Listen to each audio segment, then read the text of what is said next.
मौका आपको नहीं मिलेगा। पहली बात कि एक ही चैप्टर का 2-2 3-3 बार प्रैक्टिस, वो भी एक डिटेल प्रैक्टिस, फिर एक शॉर्टकट प्रैक्टिस, ट्रिक के साथ प्रैक्टिस, तो इतना अच्छा मौका आपको नहीं मिलने वाला। जो सच्चाई वो मैं बता रहा हूँ, ठीक है? तो इसीलिए आपसे रिक्वेस्ट है कि भाई जो भी लेक्चर रिलीज हो रहे हैं, अगर आपके पास समय है, मैं समझ सकता हूँ आप बहुत बिजी होंगे, बट अगर आपको लग रहा है कि ठीक है यार, ये चैप्टर मेरा वीक है, तो उस चैप्टर में या इस कंटेंट को जरा मैं सीख लेता हूँ, या इस चैप्टर में कुछ और जरा अच्छा कर लिया जाए, तो इसके शॉर्टकट्स भी जरा देख लेता हूँ मैं, या कुछ इंपॉर्टेंट कंटेंट। तो इसमें टिप्स एंड ट्रिक्स में जनरली हम बात करने वाले सबसे पहले जो इंपॉर्टेंट कंटेंट्स होते हैं ना, उसकी बात।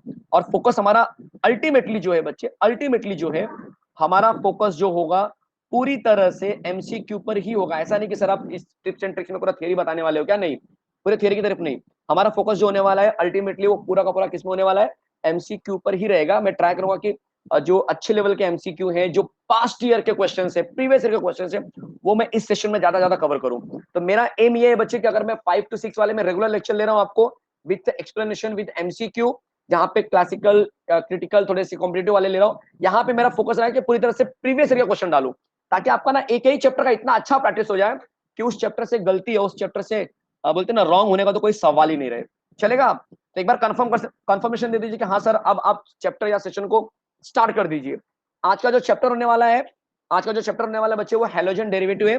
थोड़ा सा आपको इंट्रोडक्शन दूंगा इस चैप्टर में कि क्या क्या चीजें हमें पता होनी चाहिए, और कौन कौन से चीजें हमें पता होनी चाहिए जो आपको कम समय में आपको जो है कि अच्छे से करवा के देंगे, कम समय में आपको अच्छे मार्क्स दे देंगे, आपका समय बचाएंगे एग्जाम में। तो एवरीबॉडी गेट रेडी। चलिए, तो बिना टाइम वेस्ट के स्टार्ट करते हैं। देखिए, सबसे पहले इस चैप्टर में अगर फोकस करेंगे तो ऑब्वियसली कि हैलोजन डेरिवेटिव चैप्टर का नाम है, और वही चैप्टर में कवर करने वाला हूं, हैलोजन डेरिवेटिव। तो tips and tricks in halogen derivative आप बात करने वाले हो, बट इसके अंदर हम एग्जैक्टली क्या करने वाले हैं वो मैं आपको दिखाता हूं। तो इसके अंदर देखिए होता क्या है कि पूरे चैप्टर की मैं बात नहीं कर रहा हूं, मैं सिर्फ बात करने वाला हूं इंपॉर्टेंट कॉन्सेप्ट की। जो सबसे ज्यादा जो मिस्टेक होती है ना लोगों को, मैंने जो देखा हुआ है पर्सनली, कि सबसे पहले जो कंफ्यूजन होता है बच्चे, वो होता है कि सर जो रिएक्शंस होते हैं उसमें हमें ये नहीं पता चलता है कि न्यूक्लियोफिलिक क्या होता है, इलेक्ट्रोफिलिक क्या होता है, जो कि हैलोजन डेरिवेटिव में काफी बार आया हुआ है।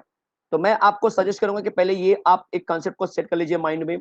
ये शॉर्टकट ट्रिक्स जैसा ही समझिए इसको, कि भाई ये आपको कम समय में चीजें एकदम, जब जब आप बोलते हो न्यूक्लियोफिलिक, इसका मतलब, और स्पेशली जब आप न्यूक्लियोफिलिक सब्स्टिट्यूशन बोलते हो, जो कि इस चैप्टर का एक पार्ट है, न्यूक्लियोफिलिक सब्स्टिट्यूशन, तो एग्जैक्टली ये क्या करेगा देख लो जरा यहाँ पे। देखो, जब आप बोलते हो न्यूक्लियोफिलिक सब्स्टिट्यूशन ना, इसका मतलब आप बोल रहे हो कोई नेगेटिव चार्ज जो है बच्चे आपका बाहर जाएगा, और उसकी जगह पर कोई दूसरा नेगेटिव चार्ज आएगा। बोलो समझ में आया इतना? कोई नेगेटिव चार्ज बाहर जाएगा, उसकी जगह पर कोई दूसरा जो है कि नेगेटिव चार्ज आएगा। फिलहाल शॉर्टकट में क्या बोलना है आपको, नेगेटिव चार्ज बाहर जा रहा है और नेगेटिव चार्ज आएगा, तब उसको हम बोलेंगे कि यार न्यूक्लियोफिलिक सब्स्टिट्यूशन हुआ। इतना क्लियर हुआ? कई बार क्वेश्चन आया हुआ है, लोग फंस जाते हैं, लोगों को पता नहीं चलता क्या पूछ रहा है। भाई न्यूक्लियोफिलिक सब्स्टिट्यूशन हुआ। अब क्वेश्चन है कि सर इलेक्ट्रोफिलिक क्या होगा, हम किसको इलेक्ट्रोफिलिक बोलते हैं, हमको यही नहीं पता चलता है कि what do you mean by electrophilic, electrophilic क्या होता है। तो इलेक्ट्रोफिलिक का मतलब होता है, जब आप बोलेंगे इलेक्ट्रोफिलिक सब्स्टिट्यूशन, तो इसका मतलब क्या है बच्चे, जरा ध्यान से देख लीजिए। इसका मतलब क्या होता है कि जब आप बोलते हो इलेक्ट्रोफिलिक, ध्यान से देखिए, तो इसका मतलब होता है कि आप ये बोलना चाह रहे हो कि कोई पॉजिटिव बाहर जाएगा और उसकी जगह पर कोई पॉजिटिव आएगा। बोलो समझ में आया? कोई पॉजिटिव बाहर जाएगा और उसकी जगह पर कोई पॉजिटिव आएगा।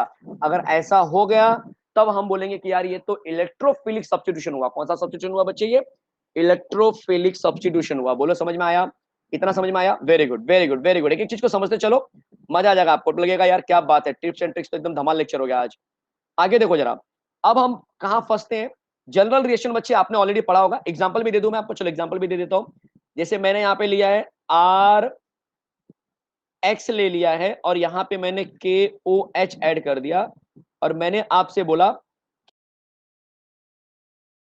करके दिखाइए, प्रोवाइडेड दैट कि ये एक्वस सॉल्यूशन का होगा। तो आप क्या बोलेंगे कि सर ये एक्स माइनस जो है ना बाहर चला गया, तो आर ओ एच आ जाएगा, और ये एक्स माइनस बाहर चला गया। मतलब अगर आप देखेंगे तो जो एक्स है बच्चे, वो कौन सा चार्ज है? ऑब्वियस माइनस चार्ज होता है, हैलोजन माइनस होते हैं। और अगर मैं बोलूं कि ओ एच कौन सा चार्ज है, तो ऑब्वियस ओ एच भी माइनस ही चार्ज होता है। तो ये एक्स जो है बच्चे माइनस चार्ज है, ओ एच भी माइनस चार्ज है। आपको नहीं लग रहा है कि यहाँ से एक्स बाहर गया, मतलब एक माइनस बाहर गया और उसकी जगह पे एक दूसरा माइनस आ गया, ओ एच आ गया? बोलो समझ में आया? इसे हम बोलते हैं न्यूक्लियोफिलिक सब्स्टिट्यूशन। ये बात क्लियर हो गई एकदम, ये बात एकदम क्लियर हो गई। चलो वापस से देख लीजिए दूसरा जो कंसेप्ट इसके अंदर क्या होने वाला है। दूसरा कंसेप्ट ये है बच्चे कि अगर मैं आपको बोलूं इलेक्ट्रोफिलिक सब्स्टिट्यूशन, तो आप बेंजीन के बारे में सोच लीजिए। बेंजीन ज्यादा इलेक्ट्रोफिलिक दिखाता है। ये बेंजीन है, इसमें मैंने आपको बोला कि चलो CH3Cl ऐड कर दो, तो अब आप देखेंगे कि भाई ये AlCl3 आता है और ये Cl को क्या करेगा, तोड़ेगा, बोलेगा कि तू अपना इलेक्ट्रॉन लेके मेरे पास आ जा। इसके दोनों इलेक्ट्रॉन, मतलब एक कार्बन का इलेक्ट्रॉन और एक Cl का इलेक्ट्रॉन, देखो ये ऐसा होता है रियलिटी में। ये जो होता है बच्चे पूरा का पूरा इलेक्ट्रॉन लेके कहाँ चला जाएगा, इसके पास चला जाएगा, जिसकी वजह से CH3 क्या बन जाएगा, बोलो प्लस बन जाएगा। ये समझ में आया। अब यहाँ का जो हाइड्रोजन होता है ना बच्चे बेंजीन का, वो भी क्या है, प्लस है, तो यहाँ से ये निकाल दो, यहाँ से ये निकाल दो एक H जो है बच्चे प्लस के फॉर्म में बाहर चला गया, और वो Cl के साथ में क्या बन जाएगा, HCl बन जाएगा। तो क्या निकल गया, बेंजीन से एक प्लस निकल गया, सही बात है। अब ये जो CH3 है जो कि प्लस में था, वो यहाँ पे आके उसकी जगह ले लेगा। तो आंसर जो है बच्चे वो बन जाएगा बेंजीन के ऊपर CH3, मतलब कि एक H जो प्लस था वो बाहर चला गया, दूसरा एक जो प्लस है उस H की जगह पर आ गया। बोलो समझ में आया, समझ में आया आपको। बहुत अच्छे बच्चे। तो टॉलिन बन जाता है, बिल्कुल सही आपने कहा, टॉलिन बन जाता है, चलेगा। तो यहां तक तो कोई कंफ्यूजन नहीं होनी चाहिए, यहां तक तो एकदम चीजें एकदम कंट्रोल में है कि हाँ सर ये दो कंसेप्ट तो समझ में आ गया और मजा भी आ गया, क्योंकि ये दो कंसेप्ट हमको पढ़ते तो बहुत बार है। टिप्स एंड ट्रिक्स का मतलब ये नहीं कि आप कुछ नया सीखने वाले, भाई उसी चीज को सीखेंगे बट क्लैरिटी के साथ सीखेंगे कि ये चीज ऐसे होती है और शॉर्टकट में तुमको याद रखना है। दूसरी जो बात है इसके अंदर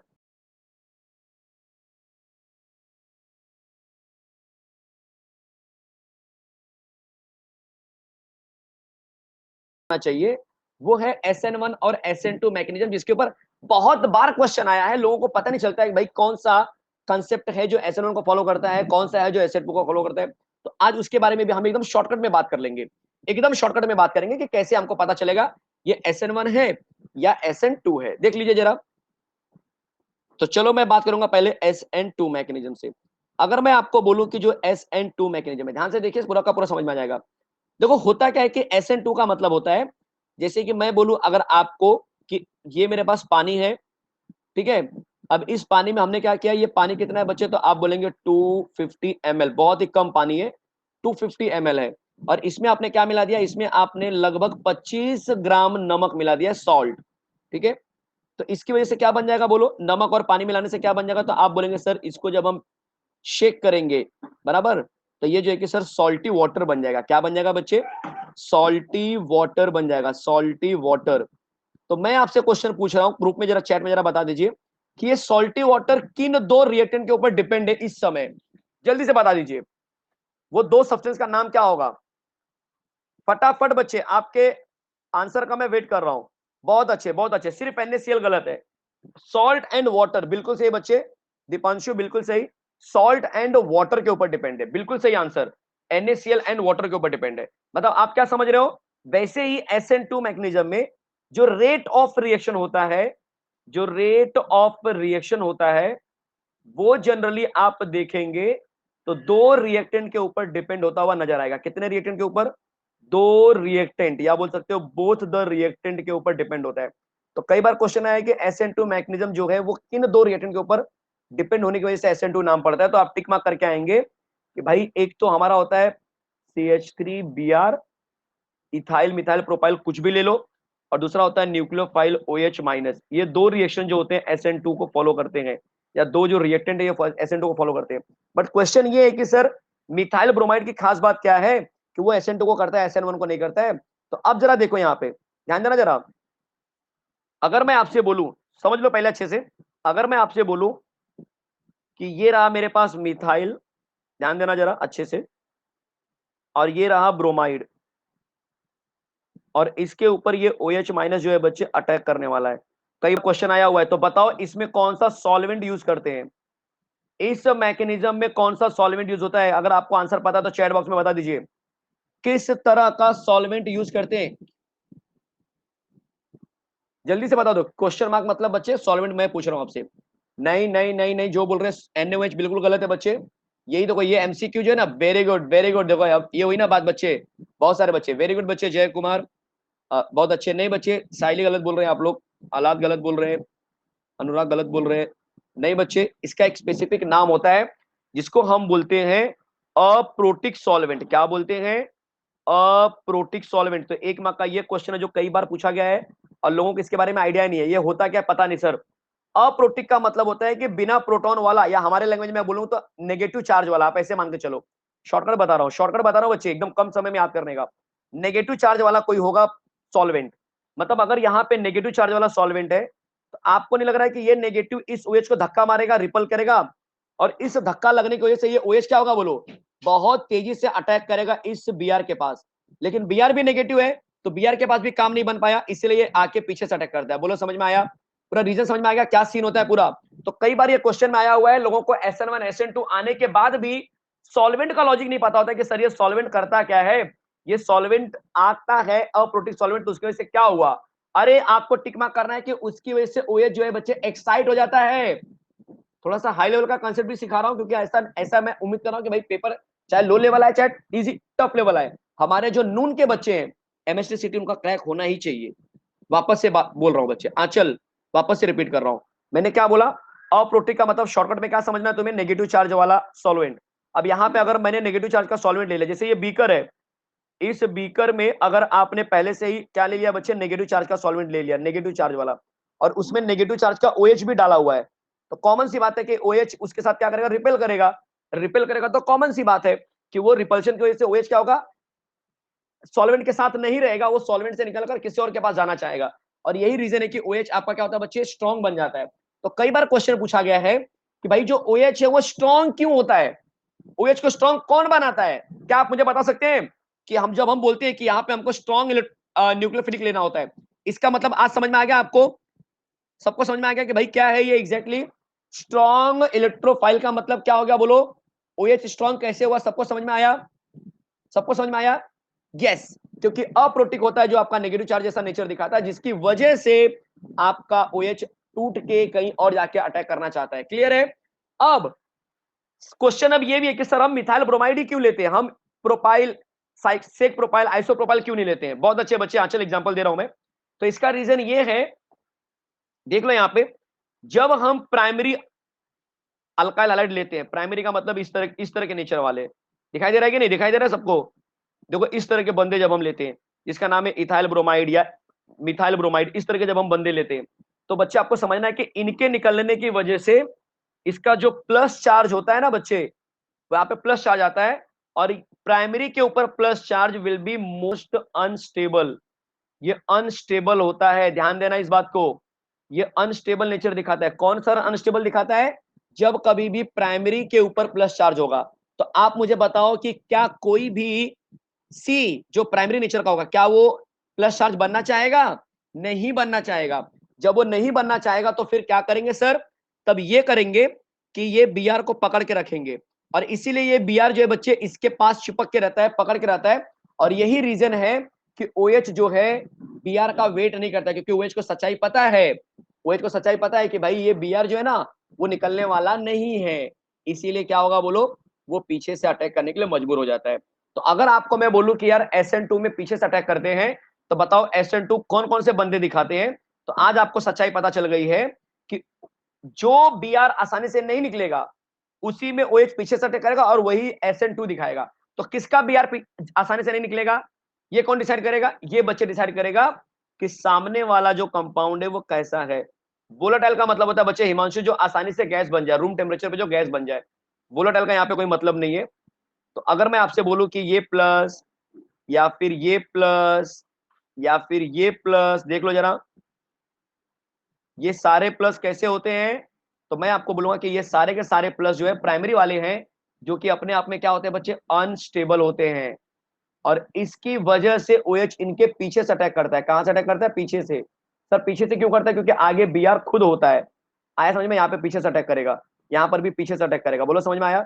और पीछे से अटैक करने वाले को हम बोलते हैं इन्वर्जन ऑफ कॉन्फिग्रेशन। पीछे से अटैक करने वाले को हम बोलते हैं इन्वर्जन ऑफ कॉन्फिग्रेशन। समझ में आया?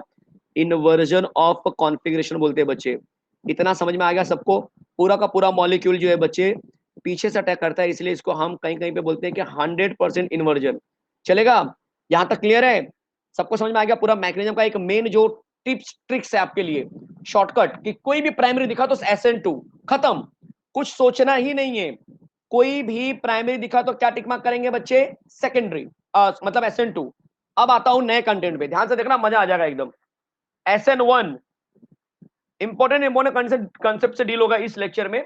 रेगुलर लेक्चर जो हमारे चल रहे हैं 5 to 6 वो डिस्टर्ब नहीं किया है मैंने, उसको वैसे का वैसे ही रखा है, चलेगा। और इस लेक्चर में हम इंपॉर्टेंट कंसेप्ट के ट्रिक्स और टिप्स के बारे में बात करेंगे। ये कहो कि सर एक लेक्चर में पूरा चैप्टर खत्म होगा, नहीं भाई। अगर आपको कोई ऐसा बोलता है तो ऑब्वियस है कि वो, मैं ऐसा नहीं बोल रहा हूं, इतना फास्ट हो ही नहीं सकता है, ठीक है। एक लेक्चर में पूरा चैप्टर, जिस लेक्चर को हम 12th में 12-12, 15-15 लेक्चर लेते हैं, उसे हम एंट्रेंस में 2 लेक्चर पढ़ा रहे हैं। अब आप बोले कि नहीं सर एक ही लेक्चर में करा दो, तो ये तो ऑब्वियस है कि बड़ा मुश्किल होगा, चलेगा। बट मेरी कोशिश ये रहेगी कि एक लेक्चर में आपको ऐसा कुछ बता दूं कि जो आपको कई लेक्चर में पढ़ने के बाद भी क्लियर नहीं हुआ होगा। उसी को हम यहाँ पे नाम दिए टिप्स एंड ट्रिक्स, कम समय में बहुत बेहतरीन तरीके से चीजों को हैंडल करना। चलो आते हैं नए कंसेप्ट पे, जिसका नाम है SN1। इसके बाद फिर हम MCQ की तरफ बढ़ेंगे बच्चे, ठीक है। तो आपको समझ में आ गया कि एग्जैक्टली MCQ कैसे हो सकते हैं, और सारे MCQ में ट्राई करूंगा कि MST CT लेवल पे जो आए हैं उस तरह के कोई MCQ उठाऊं मैं आपके लिए। चलो ध्यान देना जरा यहाँ पे, SN1 जो है ना बच्चे, इसकी खास बात क्या है। SN1 की खास बात यह है कि अगर मैं सॉल्ट ले लेता हूं, अरे सॉरी पानी ले लेता हूं, और पानी का अमाउंट मैंने बच्चे ने इस बार 250 ml नहीं रखा है, पिछली बार मैंने कितना रखा था, 250 ml रखा था। इसकी वजह से हमको क्या हुआ, सॉल्टी वाटर अच्छा खासा बना था। इस बार ना मैंने 1000 लीटर पानी ले लिया। घर में आप लोग के टाकी होगी, जो विलेजेस में रहते होंगे उनके पास टाकी नहीं, तो आप कुआं समझ लो, मान के चलो एक कुआं है, कुआं के अंदर आपने 25 ग्राम नमक, उतना ही नमक डाला जितना पिछली बार डाला था, 25 ग्राम सॉल्ट आपने डाल दिया, जिसकी वजह से ये बंदा बन जाता है सॉल्टी वाटर। बनने को तो अभी भी ये सॉल्टी वाटर बना है, लेकिन अगर आपसे मैं बोलूं कि चलो इस पानी को जरा टेस्ट करके बताओ कि इस पानी का टेस्ट कैसा आ रहा है, तो कोई मुझे बताएगा इसका पानी का टेस्ट कैसा आएगा, सॉल्टी टेस्ट आएगा या टेस्टलेस पानी जैसा ही रहेगा। फटाफट बता दो जरा चैट बॉक्स में जल्दी से।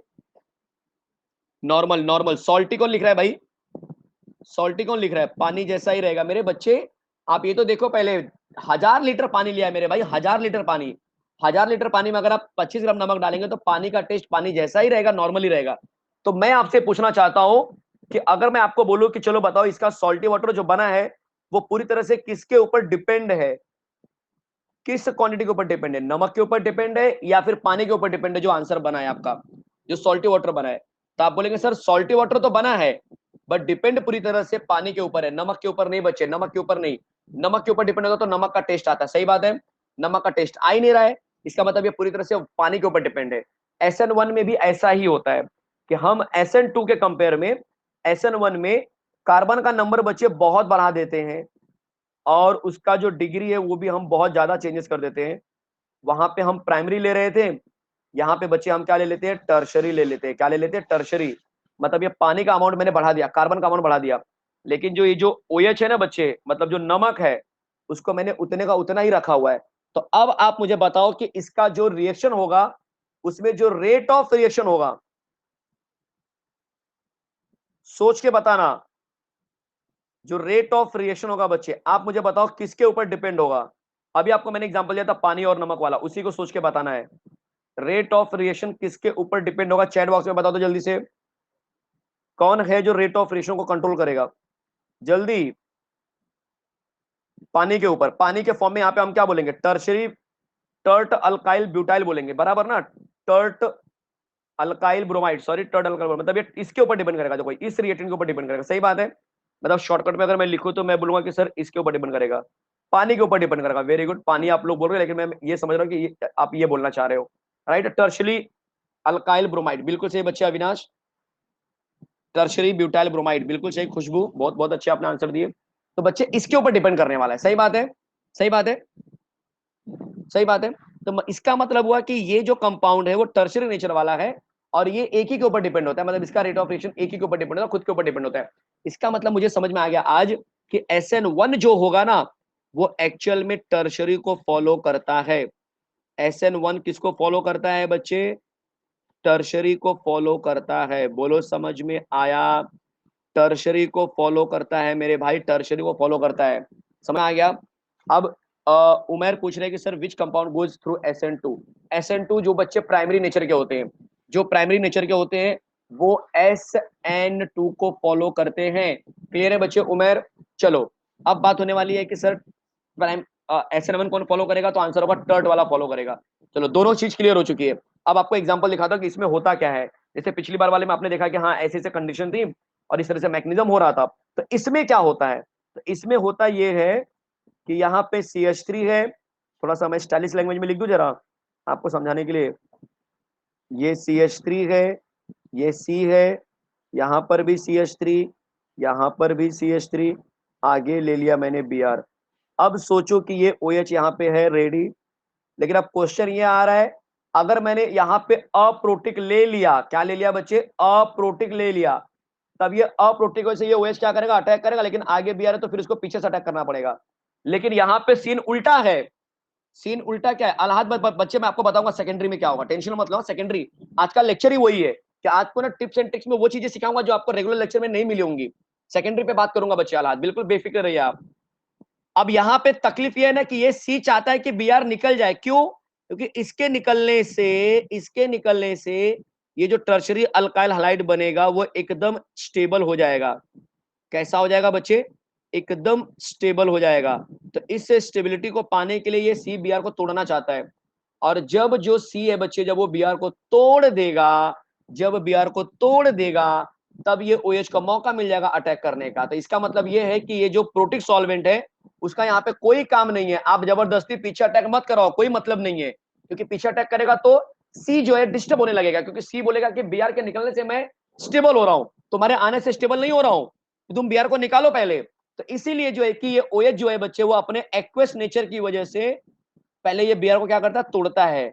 और जब ये Br टूटता है ना बच्चे, तब एक कार्बोकैटायन बनता है, जो कई बार MCQ में आया हुआ है कि SN1 में कौन सा कार्बोकैटायन बनता है, तो आप बोलेंगे टर्ट ब्यूटाइल कार्बोकैटायन। क्यों बनता है, क्योंकि वो टर्ट ब्यूटाइल कार्बोकैटायन बच्चे बनने के बाद स्टेबल हो जाता है। समझ में आ गया सबको, समझ में आ गया बच्चे। तो यहाँ पे आप देख सकते हैं कि इस तरह से क्या होगा बच्चे, टर्ट ब्यूटाइल कार्बोकैटायन बनेगा जो प्लस में रहेगा, स्टेबल रहेगा। अब क्वेश्चन ये है कि सर ये स्टेबल हो गया तो हम सॉल्वेंट कौन सा लेते हैं, तो मैं आपसे पूछ रहा हूं अगर OH ने अटैक नहीं किया है, OH आपका वेट कर रहा है, तो OH वेट क्यों किया होगा, कोई बताएगा मुझे। क्योंकि बच्चे हमने सॉल्वेंट में प्रोटिक सॉल्वेंट ले लिया है, और प्रोटिक का मतलब होता है प्रोटॉन, प्रोटॉन का मतलब होता है H+, H+ का मतलब है पॉजिटिव चार्ज वाला सॉल्वेंट, पॉजिटिव चार्ज वाला सॉल्वेंट। तो क्या मैं ऐसे बोल सकता हूं कि पॉजिटिव चार्ज वाला जो सॉल्वेंट है वो OH को पकड़ के रखा रहेगा, पहली बात तो सही बात है कि नहीं, सही बात है कि नहीं, एक बार जरा कमेंट बॉक्स में बता दो कि हाँ सर ये बात समझ में आ गई अच्छे से, कि अब समझ में आ रहा है कि प्रोटिक सॉल्वेंट क्या करेगा। पोलार प्रोटिक बोलेंगे तो भी चलेगा बच्चे, कॉमन सी बात है, पोलार प्रोटिक होता है। पोलार प्रोटिक जो सॉल्वेंट है मतलब H+ जो है वो OH को पकड़ के रखेगा। अब जब OH को पकड़ के रखेगा तो बताओ OH अटैक कर पाएगा क्या, जल्दी से बताओ तो कमेंट बॉक्स में, क्या OH Br की तरफ अटैक कर पाएगा अगर प्रोटिक उसको पकड़ के रखेगा तो, यस और नो।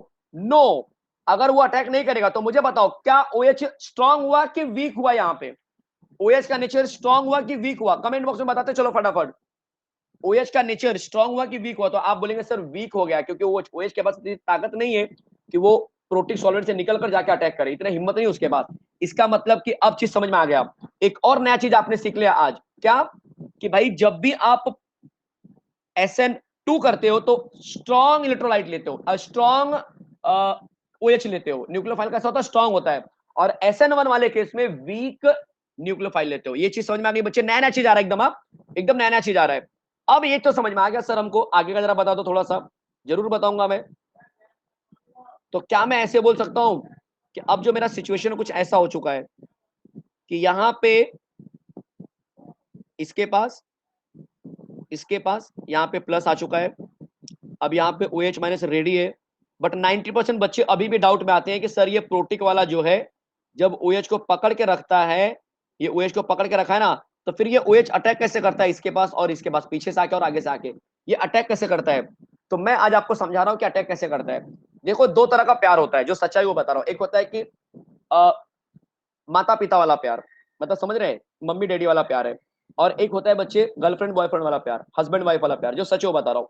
तो कैसे होता मालूम है कि ये जो OH है ना बच्चे, ये जो पोलर प्रोटिक है मतलब ये इसका माता पिता वाला प्यार है, बट जैसे ही समय के साथ ये प्लस बनेगा तो ये इसकी तरफ अट्रैक्ट होने लगेगा, क्योंकि इसका पॉजिटिव बच्चे काफी स्ट्रांग होगा H+ के कंपेयर में। समझ रहे मैं क्या बोलना चाह रहा हूं, समझ रहे मैं क्या बोलना चाह रहा हूं। तो OH जो है बच्चे इसको तोड़ के, अब इसके पहले क्यों नहीं तोड़ रहा था, इसके पहले क्यों नहीं तोड़ रहा था? इसके पहले इसलिए नहीं तोड़ रहा था क्योंकि बच्चे इसके पहले Br था वहां पे, तो कार्बन के पास प्लस चार्ज आया ही नहीं था। आ रहा है समझ में?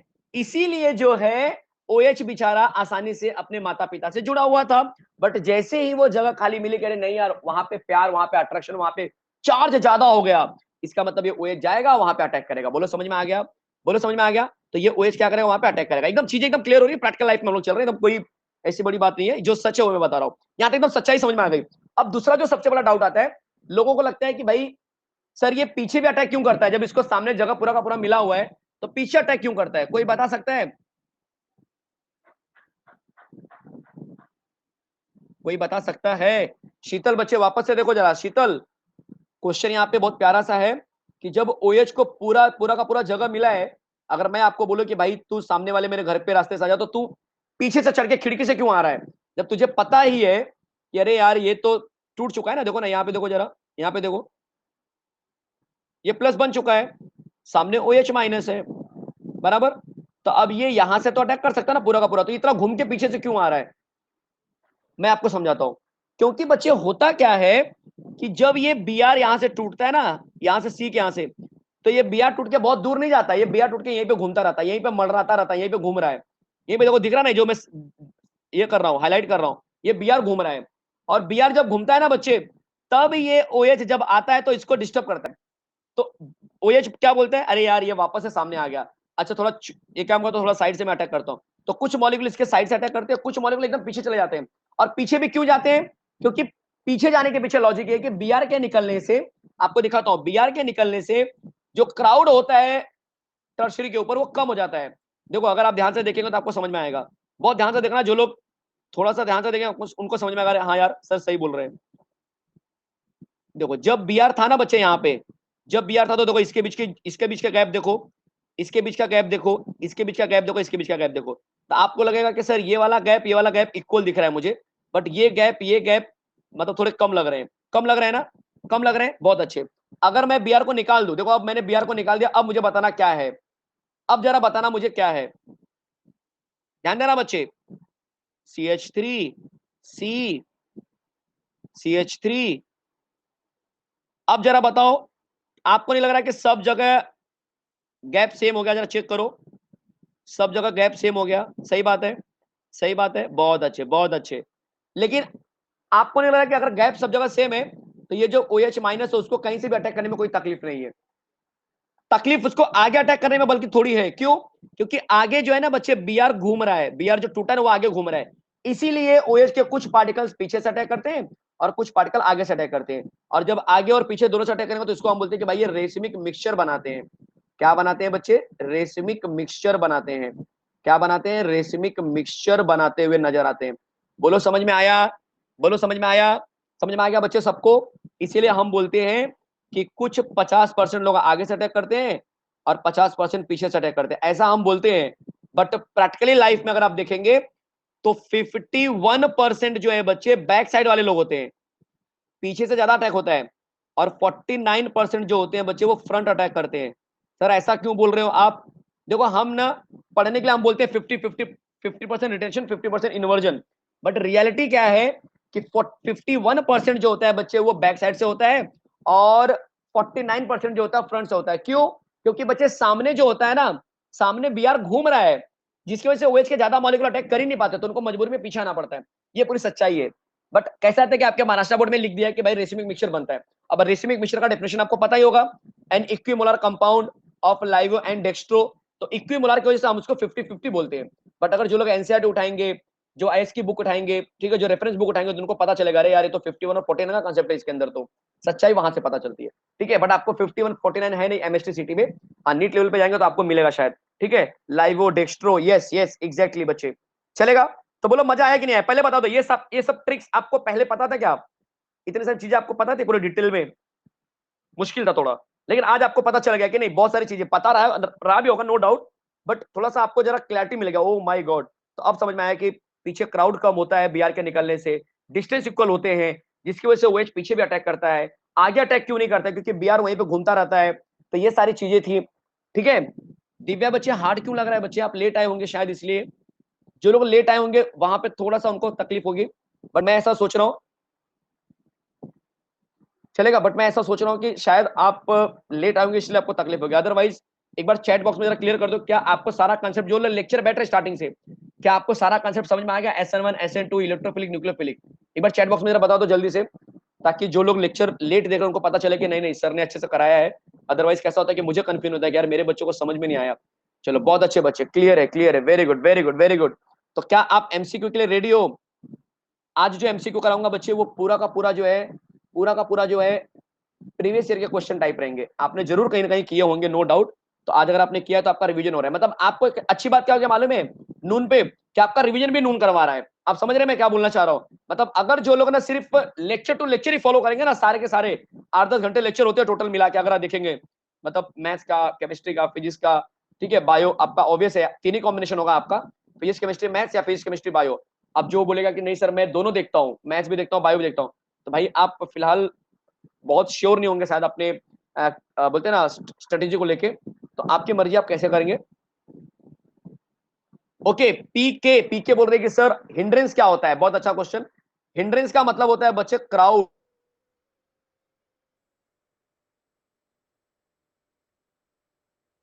क्राउड। अगर मैंने बोला लेस स्ट्रिक हिंड्रेंस, कम क्राउड, ज्यादा स्ट्रिक हिंड्रेंस मतलब ज्यादा क्राउड। तो आप मुझे बताओ बच्चे पीके कि ये जो CH3 है, ये जो CH3 है, ये जो CH3 है, और ये जो Br अटैच था, इस केस में ज्यादा क्राउड लग रहा है या फिर आपको इस केस में ज्यादा क्राउड लग रहा है? कहां पे क्राउड ज्यादा लग रहा है आपको? क्या लग रहा है कि हाँ यार यहाँ पे क्राउड ज्यादा है, यहाँ पे अटैक करना सेफ नहीं है? बताओ बच्चे। पीके आपसे क्वेश्चन है, क्राउड कहां पे ज्यादा है? आप बोलेंगे कि सर फर्स्ट वाले केस में क्राउड ज्यादा लग रहा है, बट जैसे ही Br निकल गया क्राउड कम हो गया, डिस्टेंस इक्वल हो गया। दिखाई दे रहा है कि नहीं? इसीलिए बच्चे इसके ऊपर अटैक दोनों साइड से होता है, और क्राउड कम होता है तभी अटैक कर सकते हैं। और पिछले वाले केस में, सर पिछले वाले केस में SN1 SN2 वाले में पीछे से क्यों अटैक करते थे? क्योंकि पिछले वाले केस में बच्चे पहले से ही क्राउड कम था, क्योंकि वहां पे CH3 था ही नहीं, ये CH3 था ही नहीं, वहां पे सिर्फ H था बच्चे। तो H की वजह से क्राउड पहले ही कम होता है। आप समझ में आया? H अपने आप को तोड़ नहीं सकता है, लेकिन CH3 अपने आप को तोड़ के और बड़ा बना देगा। देखो जिसको नहीं समझ में आ रहा है कि सर CH3 में कैसे क्राउड ज्यादा माना गया, देखो CH3 रियलिटी में ऐसा होता है, जिसको नहीं पता उनको बता दूं मैं, कि CH3 को तोड़ेंगे तो रियल में ऐसा दिखेगा CH3, जो कि हमको पता नहीं है शायद, या आपको पता होगा तो आपने देखा नहीं होगा। देखो CH3 रियल में ऐसा दिखता है, इसलिए ऐसा माना गया कि CH3 Br के पास क्राउड ज्यादा होगा। देखो एक तो ये क्राउड है ही H का, साथ में ये Br भी आ गया, तो बोलो क्राउड हुआ कि नहीं एकदम ज्यादा? बोलो क्राउड एकदम ज्यादा हुआ कि नहीं हुआ? जब इसमें से Br निकल जाता है तब थोड़ा सा क्राउड कम लगता है, तब थोड़ा सा क्राउड कम लगता है। समझ में आया? जबकि CH3 वाले केस में जब ऐसा था, जब ऐसा केस था, तो यहाँ पे तो बच्चे स्टार्टिंग से ही क्राउड कम है, यहाँ से स्टार्टिंग से क्राउड कम है, इसलिए OH पीछे से आकर अटैक कर सकता है, क्योंकि यहाँ पे H और नहीं टूट सकता, H मैक्स टू मैक्स इतना ही टूट सकता है, इससे छोटा H नहीं बनेगा। ये पूरा स्टोरी है बच्चे कि SN2 जो है उसमें OH पीछे से अटैक क्यों करता है, क्यों वेट नहीं करता है किसी चीज का, अटैक कर देता है सीधा। क्यों ऐसा करता है? क्योंकि वहां पे स्ट्रिक हिंड्रेंस कम होता है। ठीक है, क्लियर है बच्चे एकदम? आपका जो भी अच्छा खासा नाम होगा, बट ठीक है आपने आईडी बनाया जिस नाम से, तो उसी नाम से हम आपको बुला रहे हैं। ठीक है, बट मैं उम्मीद कर रहा हूँ कि अगर आपको नाम रखेंगे तो आपको उस नाम से बुरा भी नहीं लग रहा होगा। ठीक है, चलो। तो मैं जहां तक क्लियर हूं, एकदम एकदम क्लियर हूं। चलो आ जाते हैं, बढ़ते हैं अगले कंटेंट की तरफ, ब्यूटीफुल कॉन्सेप्ट की तरफ, और देखते हैं कि क्या है। चलो भाई, तो फटाफट एकदम रेडी हो जाइए। सर किस काम के लिए रेडी होना है? काम कुछ नहीं है बच्चे, MCQ के लिए रेडी होना है। तो हेलोजन डेरिवेटिव का MCQ आपके स्क्रीन के ऊपर स्टार्ट होने वाला है। Get ready for MCQ। MHT CT में आए हुए क्वेश्चन है सब, लोकल क्वेश्चन नहीं उठाए बच्चे मैंने, सबके सब लेवल के क्वेश्चन है। MHT CT 2018 के question. Arene on treatment with chlorine in presence of ferric chloride as a catalyst undergoes what type of reaction? आज ही सिखाया मैंने, आज ही सिखाया है। फटाफट कमेंट बॉक्स में बौछार लगा दो आंसर की।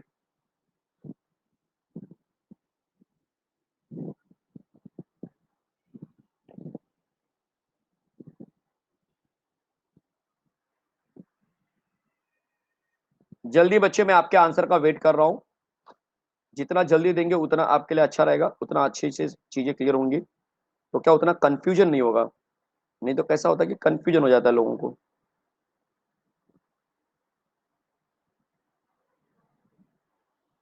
जल्दी बच्चे।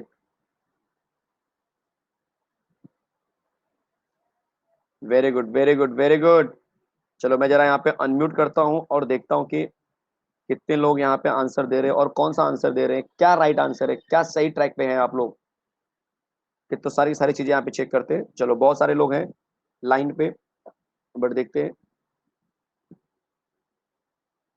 शीतल बच्चे, शीतल, एक मैसेज आपका मैंने पढ़ा बीच में कि आपको समझ में नहीं आया था, शायद ऐसा कुछ था मैसेज। शीतल बच्चे, क्या आपको मेरी आवाज आ रही है? शीतल, क्या आपको मेरी आवाज आ रही है?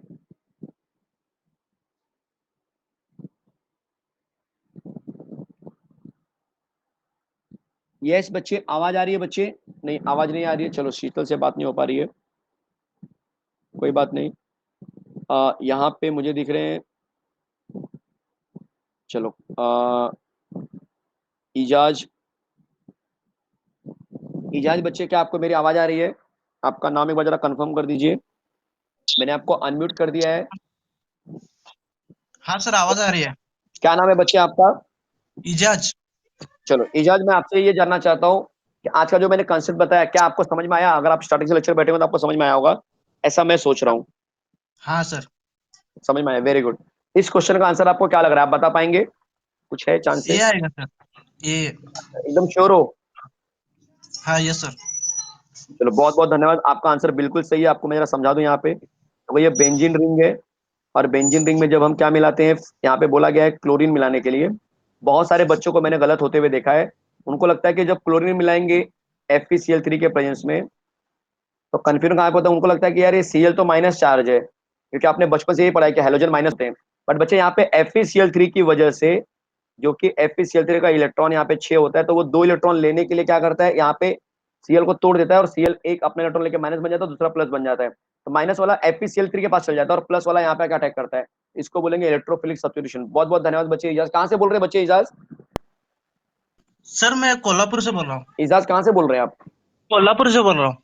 कोल्हापुर से बोल रहे हैं। बहुत बहुत धन्यवाद बच्चे जुड़ने के लिए। ठीक है, सर, मैं आपका मेरे जो 5 बजे लेक्चर में बैठता हूँ। ये अलग ग्रुप है क्या? आज मैं नया ज्वाइन हूँ। नया ज्वाइन हुए, कि मैं आपको बता देता हूँ, मैं आपको बता देता हूँ। देखिए कैसा होता है, मैंने केमिस्ट्री के 2 लेक्चर मैंने नून पे स्टार्ट किए हैं। पहला मेरा चल रहा है 5 to 6 जो रेगुलर होता है, और 11th का कंसेप्ट आज लास्ट MCQ कराऊंगा, तो 11th पूरा खत्म हो जाएगा। फिर 12th के कंसेप्ट की बात करेंगे। ये हमारा टिप्स एंड ट्रिक्स है, मतलब कि जो मेन मेन कंसेप्ट है किसी चैप्टर के, उसको आप किस कैसे उसका कंसेप्ट आप एकदम पूरा बोलते हैं ना, दिमाग में सेट कर लेंगे, वो हम डिस्कस करेंगे और उसके ऊपर MCQ करेंगे। समझ में आ रहा है बच्चे इजाज? तो इस कंसेप्ट, इस लेक्चर को भी आप अटेंड कीजिए अगर आपके पास टाइम है, और आपको लगता है कि इस चैप्टर में मुझे डाउट है यार, ये चैप्टर का रिवीजन मुझे करना है, तो रिवीजन समझो मैं करा रहा हूं। आप ऐसे मान के चलो, आपको रिवीजन को एक्स्ट्रा टाइम नहीं देंगे तो भी चलेगा, मैं यहाँ पे चैप्टर का रिवीजन करा रहा हूँ। समझ में आ रहा है? प्रोवाइडेड दैट हाँ कि सर। आपका वो चैप्टर जो है ना अच्छे से हो जाना चाहिए पहले एक बार करके, क्योंकि यहाँ पे ना पूरा एक चैप्टर में, एक चैप्टर का पूरा कंसेप्ट हम पढ़ा नहीं पढ़ा सकते पूरा डिटेल में। यहाँ पे हम सिर्फ ना जो कंसेप्ट है ना, उसका कोई इंपॉर्टेंट कंसेप्ट जो होगा टॉपिक का, वो हम करा देंगे आपके लिए। जैसे मुझे पता है कि इस चैप्टर में ना क्या डाउट आता है लोगों को, SN1 SN2 सबसे बड़ा सरदर्द होता है, उसके बाद इलेक्ट्रोफिलिक न्यूक्लियोफिलिक एक सबसे बड़ा सरदर्द है। अब रिएक्शन तो बहुत सारे हैं, वो मैंने मेरे रेगुलर लेक्चर में कराऊंगा मैं, और जहां पे हमारा चल रहा है 5 to 6, तो वहां पे आप डेली अटेंड कीजिए, जो कि रेगुलर लेक्चर चल रहा है। 2 to 3 वाले में टिप्स एंड ट्रिक्स का मतलब उस पर्टिकुलर चैप्टर के इंपॉर्टेंट कंसेप्ट विद ट्रिक्स, ये बताऊंगा मैं। ठीक है, तो ये सारे लोगों के लिए मैसेज है जो कंफ्यूज में है कि सर 2 2 3 3 लेक्चर हो रहे हैं, तो कैसे क्या है मतलब, कैसे? ऐसा तो नहीं कि 5 to 6 वाला अलग चलेगा, तो उसका उसका अगर हम नहीं बैठे तो भी चलेगा, नहीं बच्चे, वो अलग चल रहा है, ये अलग चल रहा है, लेकिन आपको प्रैक्टिस एक ही करवाएंगे हम। यहाँ पे शॉर्टकट में बातें होंगी, यहाँ पे हम सारे चीजों को शॉर्टकट में डील करेंगे, वहां पे हम उसी चीज को डिटेल में डील करेंगे। चलेगा बच्चे? इजाज, थैंक यू बच्चे जुड़ने के लिए, बहुत बहुत धन्यवाद। ठीक। चलो तो बढ़ते हैं अगले क्वेश्चन की तरफ। बहुत सारे बच्चों ने राइट आंसर दिया था कि भाई ए, उन्होंने पहले ही बोल दिया था कि हाँ सर ए होगा, और बात भी सही है, बिल्कुल सही, ए आपने सही बोला था। बच्चे टाइमिंग का देखो एक इशू ये है कि टाइमिंग जो है ना बच्चे ऑलरेडी फिक्स हो चुकी है। और मुझे अभी अभी पता चला, ग्रुप में किसी ने अभी लिखा था कि सर बायो का लेक्चर भी शायद चल रहा है साइड से, तो जो बच्चे बायो लिए हुए हैं उनका थोड़ा सा जरा मुझे लग रहा है तकलीफ हो जाएगा। ठीक है, तो आपसे मैं रिक्वेस्ट करूंगा कि अगर आपको लगता है दोनों में कंपेयर करो, और आपको लगता है कि ठीक है ये चैप्टर मेरा यहाँ पे हो चुका है। अब देखो ये तो प्रैक्टिकली पॉसिबल है कि आप दोनों जगह आ जाओ, अब सर 2 2 मोबाइल लेके हम बैठेंगे, अरे भाई ये तो प्रैक्टिकली पॉसिबल नहीं है।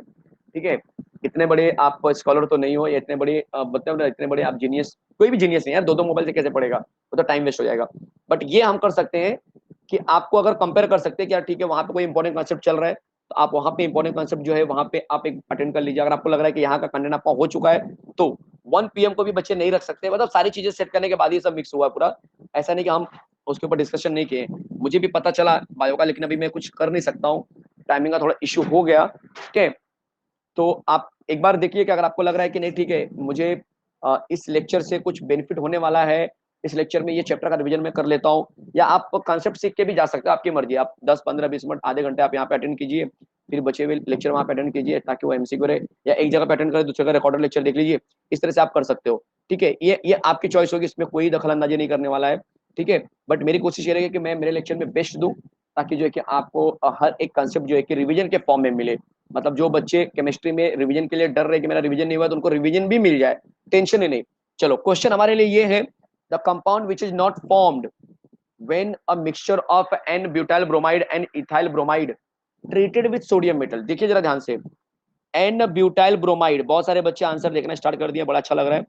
ब्यूटाइल ब्रोमाइड मतलब C4H9Br, राइट, Br। इसमें हमने मिला दिया है सोडियम जो कि Na है, और इसमें हमको बोला गया है इथाइल। देख लो यहाँ पे क्या लिखा है, जरा पढ़ लो, इथाइल ब्रोमाइड दिख रहा है। इथाइल ब्रोमाइड का मतलब हो गया Br, और इथाइल का मतलब हो गया C2H5। दिख रहा है कि नहीं? तो अब आपको क्या समझ में आ रहा है कि इसका बच्चे कपलिंग होता है, पता है कि नहीं आपको? तो क्या बनेगा, ऑक्टेन बन जाएगा, तो ऑक्टेन तो बनेगा। इसका भी कपलिंग होगा तो क्या बन जाएगा, ब्यूटेन बन जाएगा, तो ब्यूटेन भी तो है। 4 और 2 6, यहाँ पे क्रॉस कपलिंग होगा तो हेक्सेन बन जाएगा। तो कौन सा आंसर नहीं बनेगा, इथेन नहीं बनेगा। और हमको पूछा है क्या नहीं बनेगा, वही टिक मार्क करो। तो इसका जो राइट आंसर है वो डी यहाँ पे करेक्ट आंसर होने वाला है। बोलो समझ में आया? हर एक बच्चे को हर एक चीज समझ में आ गई? बहुत अच्छे, बढ़ते हैं अगले क्वेश्चन की तरफ। इट्स वर्ड्स रिएक्शन, यस बच्चे, चलो फटाफट बता दो। Which compound among the following on reaction with ethyl magnesium bromide gives ethane? फटाफट बताओ, ज्यादा टाइम वेस्ट नहीं करूंगा इसमें। जरूरी नहीं कि पूरी बात हर बच्चों से की जाए, 5 to 6 वाला लेक्चर होता है जहाँ पे हम डिटेल में एनालिसिस करते हैं, पर ये लेक्चर में टिप्स एंड ट्रिक्स है और काफी क्वेश्चन मैंने डाले हुए हैं, और सब प्रीवियस के क्वेश्चन है। देखो एमएसटी सीटी 2019 में आया हुआ है, इसके पहले वाला 18-19 में था, तो मतलब काफी इंपॉर्टेंट क्वेश्चन मैं बोलूंगा पूछा जा रहा है। Which compound among the following reaction with ethyl gives ethane? तो याद रखना पानी, बिल्कुल सही आंसर है आपका। पानी जो होता है बच्चे, जब आप इथाइल मैग्नीशियम ब्रोमाइड लेते हो, मतलब इथाइल मैग्नीशियम ब्रोमाइड लेते हो, और उसमें कोई अगर आप एक्वस सोल्यूशन डालते हो जिसमें प्रोटॉन वाला नेचर रहेगा, तो ये Br और ये Mg साथ में निकल जाएंगे OH के साथ में, दिखाई दे रहा है, और ये H यहाँ पे अटैक करेगा और इसको इथेन बना देगा। तो पानी इज करेक्ट आंसर। चलो बढ़ते हैं अगले क्वेश्चन की तरफ। अगला क्वेश्चन है, फटाफट बता दो इसका आंसर जरा, अच्छा क्वेश्चन है। MHTCT 2013 students in with alcoholic KOH, बता दो जरा यहाँ पे कौन सा यहाँ पे आंसर होगा जो आपको लग रहा है कि ये कहीं ना कहीं ब्यूट डैश 2 डैश इन बनाएगा और ऑब्वियस मेजर बनाएगा। देख लो, क्या बात है यार, इस बार बच्चे थोड़ा फंस रहे हैं लगता है, इस बार कंफ्यूजन क्रिएट हुआ है इस बार लोगों के माइंड में। बहुत अच्छे, देखो मैं पहले आपको बता दूं, जो लोग कंफ्यूजन में उनको पहले मैं बता देता हूँ। प्राइमरी आयोडाइड बच्चे कभी नहीं बनाएगा। सर क्यों नहीं बनाएगा? क्योंकि प्राइमरी की खास बात क्या होती है, देखो 1 2 3 4 आए, इसके पास बच्चे अल्फा एक ही है, बीटा एक ही होगा। अल्फा तो ऑब्वियस एक ही होता है, बट बीटा एक ही रहेगा। अब अल्फा से आई निकल गया, बीटा से एच निकलेगा, तो यहाँ पे डबल बॉन्ड आएगा। ये कौन सा डबल बॉन्ड आ गया, ब्यूट डैश 1 डैश इन आ गया, समझ में आया? और अगर आप लेते हो 2 मिथाइल वाला कंसेप्ट, देखो इस तरह से 1 2 3, एक नंबर पे आइडो ले लिया, फिर यहाँ से आपने क्या किया बच्चे, CH3 ले लिया, तो भी ये कंसेप्ट काम नहीं करेगा। सर क्यों काम नहीं करेगा? क्योंकि यहाँ से आई जाएगा और यहाँ से एच जाएगा, तो यहाँ पे डबल बॉन्ड आएगा, और हमें ब्यूट डैश 2 डैश इन चाहिए बच्चे। यहाँ पे तो 2 मिथाइल प्रोपीन बन गया, तो ये आंसर भी गलत है, तो बी आंसर भी गलत, सॉरी सी आंसर भी गलत है बच्चे। तो फर्स्ट वाला गलत है, प्राइमरी हो गया 1 आइडो, यहाँ पर भी 1 आइडो था। थर्ड वाला भी गलत है, डी वाला भी गलत होगा, क्योंकि 2 आइडो 2 मिथाइल आ गया, तो वहाँ पे एच बचेगा ही नहीं। तो यहाँ पे करेक्ट आंसर जो होगा बच्चे आपका बी होने वाला है। कैसे बी होगा वो भी आपको मैं दिखा देता हूँ कि सर आप जरा करके दिखाइए। तो देखो 2 आइडो ऐसा होता है, CH3 CHI, फिर यहाँ पे CH2, और यहाँ पे आ जाएगा CH3, ठीक है, और यहाँ से I निकल जाएगा और यहाँ से H जाएगा, तो इनके बीच में बच्चे डबल बॉन्ड आएगा जो कि स्टेबल हो जाएगा सबसे ज्यादा, और ये ब्यूट डैश 2 डैश इन बनाएंगे। क्लियर है बच्चे? अब क्लियर है? चलो बढ़ते हैं अगले क्वेश्चन की तरफ। अगला क्वेश्चन और धमाकेदार और मजेदार। Alkaline hydrolysis of which among the following compound leads to the formation of racemate? ये रहा आपके सामने क्वेश्चन। धीरे धीरे मैं उस टॉपिक की तरफ आ रहा हूं जो किसी बच्चे ने पूछा था आलाद ने कि सर प्राइमरी सेकेंडरी टर्शरी में आपने ये नहीं बताया कि सेकेंडरी किसको फॉलो करेगा। एमसीक्यू में ऐसे क्वेश्चन डाला है बच्चे मैंने, तो इसलिए मैंने एमसीक्यू कराते समय आपको बता दूंगा। ठीक है बच्चे, आलाद बिल्कुल टेंशन मत लेना। Alkaline hydrolysis of which among the following compounds leads to formation of racemate? कौन सी चीज इसमें से होती है, कौन सा कंपाउंड है जो आपको लग रहा है कि हाँ इसमें जब हम OH मिलाएंगे तो ये जो है रेसमेट का मतलब हो गया SN1 को फॉलो करेगा। तो SN1 को फॉलो करने वाले बंदे एक ही होते हैं और उन बंदों का नाम होता है टर्शरी। कौन होता है बच्चे? टर्शरी। टर्शरी होते हैं जो रेसमेट को फॉलो करते हैं। तो जरा देख लेते हैं कंपाउंड कैसे बनेगा। देखो ये इथेन है, इथेन का मतलब 2 कार्बन, एक नंबर पे ब्रोमो बोल दिया, फिर एक नंबर पे क्या बोला बच्चे, फिनाइल बोल दिया। ये ऐसा बन चुका है, देखो इस तरह से पहला कंपाउंड ऐसा बन रहा है। दूसरा कंपाउंड क्या है बच्चे, 1 क्लोरो है, 3 मिथाइल ब्यूटेन। ब्यूटेन मतलब 1 2 3 4, 1 नंबर पे क्लोरो आ गया, 3 नंबर पे मिथाइल आ गया, 1 2 3। तो यहाँ पे तो बच्चे पूरी तरह से बोलेंगे तो ये पूरी तरह से प्राइमरी ही दिख रहा है मुझे। देखो ये Cl2 है ना, CHCl प्राइमरी दिख रहा है, ब्रोमो इथेन भी प्राइमरी है, ये भी प्राइमरी है। तो बच्चे यहाँ पे आप देखेंगे हमने पढ़ा था कि टर्शरी वाला जो है बच्चे वो SN1 दिखाता है, लेकिन अगर आपके पास टर्शरी अवेलेबल नहीं है तब सेकेंडरी वाला भी SN1 दिखा सकता है। अलहाद बच्चे सेकेंडरी SN1 भी दिखा सकता है, सेकेंडरी SN2 भी दिखा सकता है। कंडीशन अप्लाई, उसके साथ OH कितना स्ट्रांग है। अगर OH स्ट्रांग रहेगा इसका मतलब वो पीछे से अटैक करने के लिए रेडी है, तब तो वो SN2 दिखा देगा सेकेंडरी।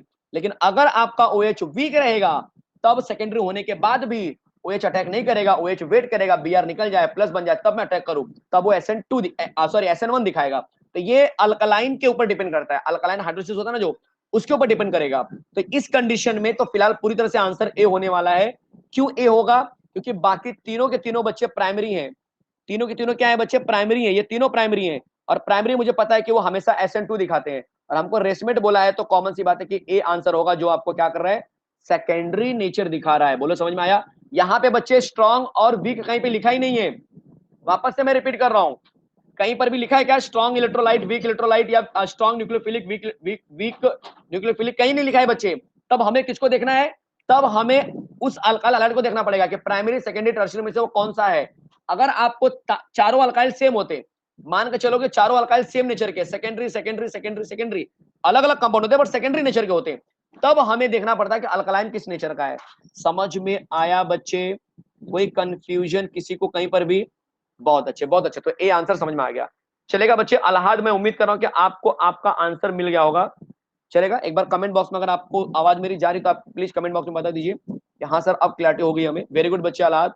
चलो नंबर 6 क्वेश्चन जल्दी से बता दो, यहाँ पे जल्दी से बता दो, फटाफट एकदम ट्राई करो सॉल्व करने का।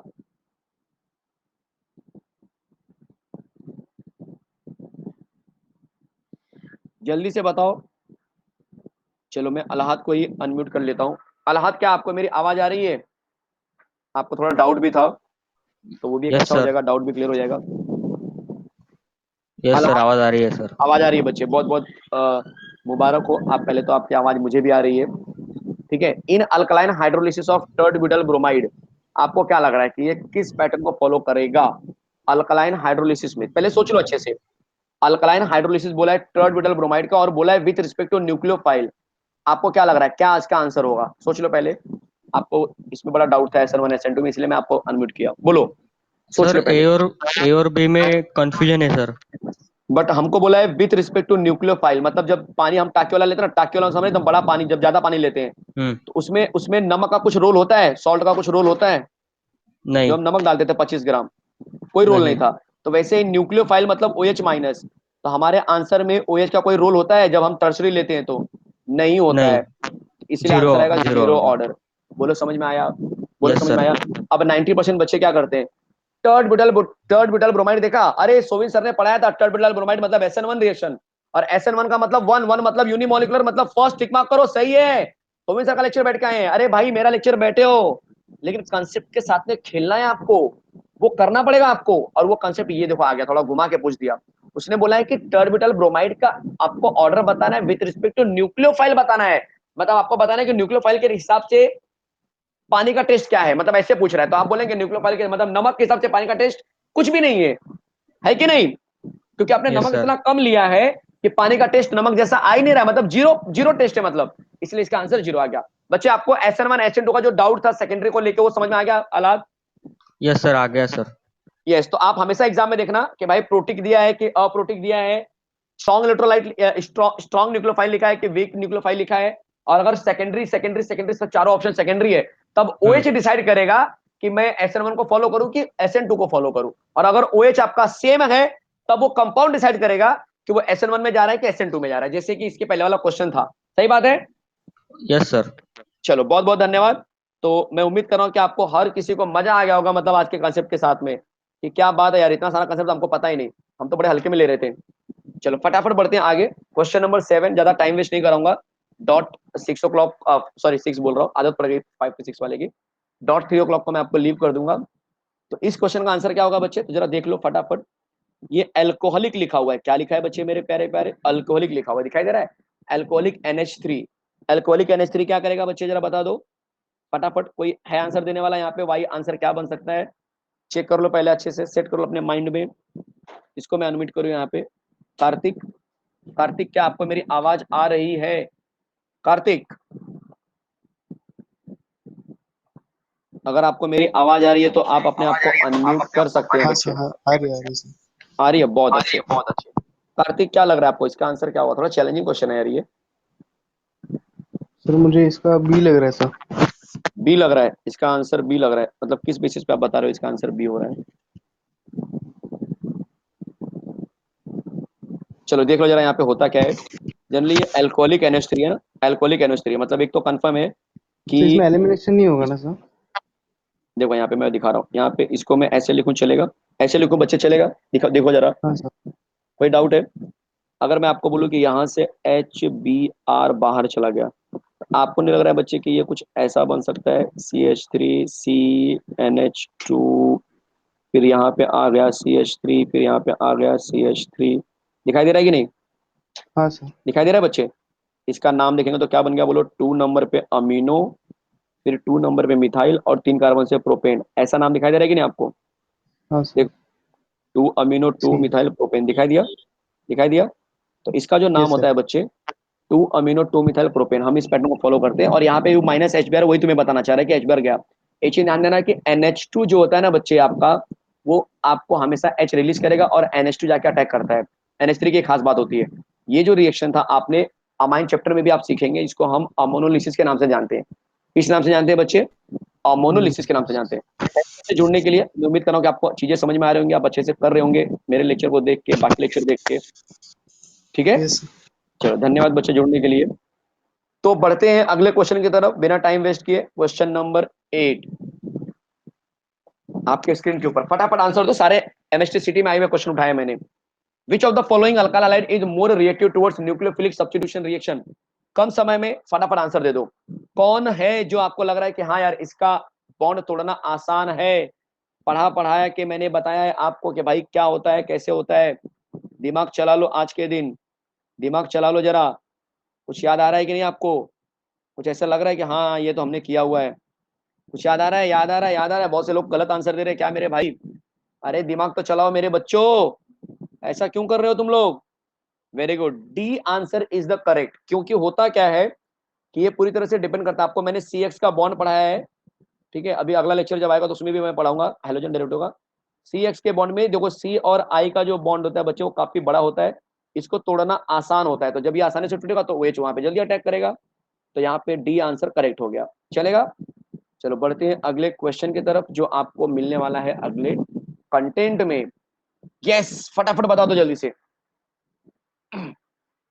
2 methyl butane dash 1 dash all और 2 methyl butane dash 1 dash all, ये दोनों बंदे प्लस माइनस वाले जो हैं वो किस प्रॉपर्टी से रियली में अलग होते हैं? वो इनकी कौन सी प्रॉपर्टी है जो आपको लग रहा है कि हाँ ये दोनों अलग हो जाएंगी? यहाँ पर भी बहुत स्पेसिफिक आंसर है, ज्यादा टाइम वेस्ट नहीं करूंगा। D answer is the correct answer, बिल्कुल सही।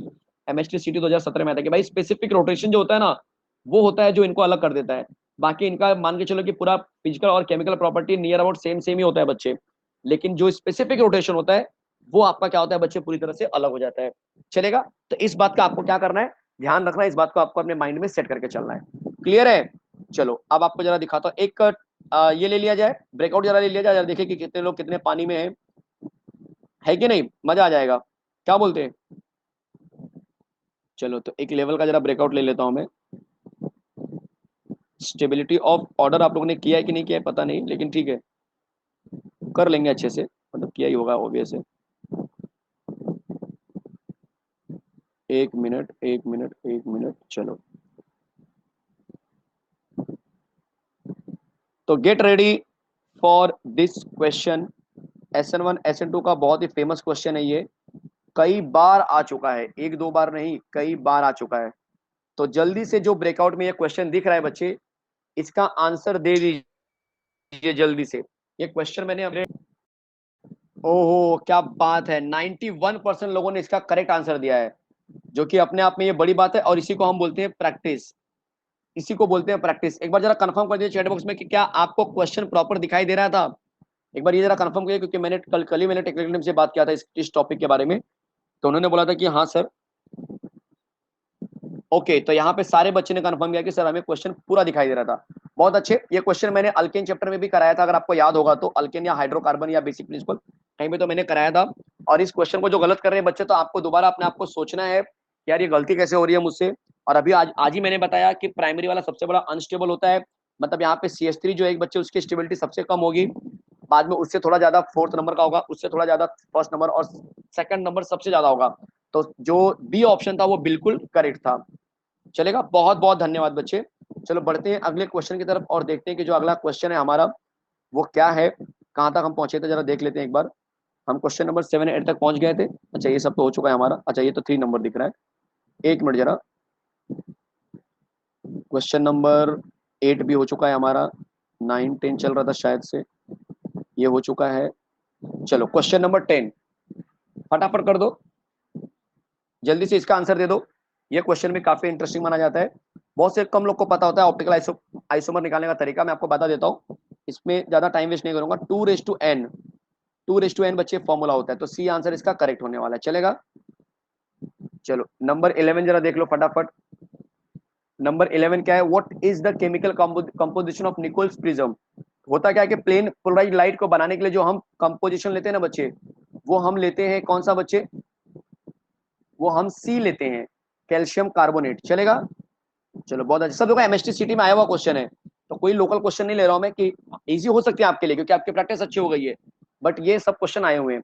The conversion of dry ethyl bromide, sorry ethyl bromide two ethyl iodide. देखो एक चीज ध्यान देना, ब्रोमाइड से आयोडाइड आ गया ना, तो सीधा सीधा आप टिक मार्क करेंगे। एसीटोन ड्राई एसीटोन अगर दिया है नहीं दिया है तो भी चलेगा, कभी कभी ये नहीं भी दिया होता है तो भी आप टिक मार्क करेंगे भाई, बी आंसर फिनकेलस्टेन रिएक्शन, क्योंकि आयोडाइड हमेशा ये करता है। और स्वार्ट्स में बच्चे फ्लोरीन आता है, क्या आता है, फ्लोरीन, इस बात का भी ध्यान रखना, ये भी कई बार पूछा गया है, ठीक है। चलो अगला क्वेश्चन है आपके लिए, क्वेश्चन नंबर 13। अल्कीन है जो वन टाइप ऑफ मोनोहाइड्रोजन डेरिवेटिव देता है, कौन सा अल्कीन है बता दो जल्दी से तो जरा।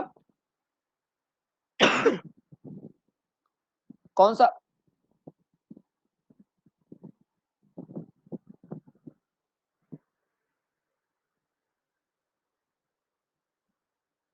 जल्दी से बता दो, इसमें बहुत सारे लोग बच्चे फंस जाते हैं, 90% बच्चे फंसते हैं। देखो कुछ लोग गलत भी कर रहे हैं, कनक बच्चे, कनक गलत क्यों हो रही है बच्चे, कनक कनक गलती क्यों हो रही है। अरे इसका राइट आंसर है नियोपेंटेन। सर ऐसा क्यों बोल रहे हो, क्योंकि बच्चे नियोपेंटेन जो है ना ऐसा दिखता है, देख लो जरा, जिसको नहीं पता उनको दिखा दे रहा हूँ। CH3 CH3 CH3, अब कहीं से भी H निकालो सेम ही बनेगा, यहाँ से भी H निकालेंगे Cl आएगा, यहाँ से करेंगे सेम आंसर आएगा, यहाँ से करेंगे सेम आएगा, यहाँ से सेम आएगा, तो मतलब सब जगह से मोनो ही आने वाला है, कोई यहाँ पे डाई ट्राई नहीं आता, तो यहाँ पे ए आंसर करेक्ट हो जाएगा। क्लियर है, चलेगा, ज्यादा नहीं, बस 5 मिनट के अंदर ही खत्म हो जाएगा। Chlorination of ethane is carried out in presence of, भाई ये तो बहुत टाइम पास वाला क्वेश्चन हो गया, MST सिटी 2015 में जरूर आया था, बट ये इजी क्वेश्चन है। इसका आंसर होगा नंबर सी, अल्ट्रावायलेट, ठीक है। जब भी आप अल्केन का क्लोरिनेशन करेंगे, ब्रोमिनेशन करेंगे, तो आप उस आंसर को टिक मार्क करेंगे, यूवी लाइट या फिर सनलाइट भी चलेगा। तो बच्चे इस तरह से हमारा जो क्वेश्चन था आज का, वो पूरे के पूरे MCQ मैंने एंट्रेंस लेवल के लिए थे, खत्म हो चुका है। अगला जो लेक्चर होगा मेरा 28 तारीख को होगा, वापस टिप्स एंड ट्रिक्स मेरा आपको 2 बजे मिलेगा। तो हम मिलते हैं कल के लेक्चर में 2 PM, टिप्स एंड ट्रिक्स। जो बच्चे आज जुड़े हैं, जो बच्चे आज हमसे जुड़े हैं, वो टाइमिंग याद कर लो। और चैप्टर जो होने वाला है बच्चे अगला, वो होगा अल्कोहल फिनॉल ईथर, अपने लेवल पे प्रैक्टिस करके आओ और उसमें जो इंपॉर्टेंट कॉन्सेप्ट होगा वही मैं यहाँ पे टीच करके उसके एमसीक्यूज लूंगा। अल्कोहल फिनॉल ईथर बोल रहा हूं मैं, अल्कोहल फिनॉल ईथर, यस। और बहुत जल्दी मैं इस अगले संडे से, मतलब ये संडे नहीं, अगले संडे से कंपटीशन स्टार्ट करूंगा। और वो कंपटीशन आपको पूरा, मतलब बोलते हैं ना जुलाई और पूरा अगस्त, मतलब बोल सकते हो जब तक आपका एग्जाम नहीं होगा तब तक बीच बीच में मैं आपको कंपटीशन लेते रहूंगा। तो कंपटीशन का सिलसिला नेक्स्ट संडे से शुरू करने वाला हूँ। तो बेफिक्र हो जाइए, रेडी हो जाइए कंपटीशन के लिए भी, उसकी तैयारी में कर रहा हूँ। काफी कुछ हमने बना लिया है, क्वेश्चन और ये सब चीजें चल रही है, तो बहुत जल्दी से आपको कंपटीशन का अनाउंसमेंट हो जाएगा। ठीक है, मिलते हैं बच्चे next time. Thank you very much.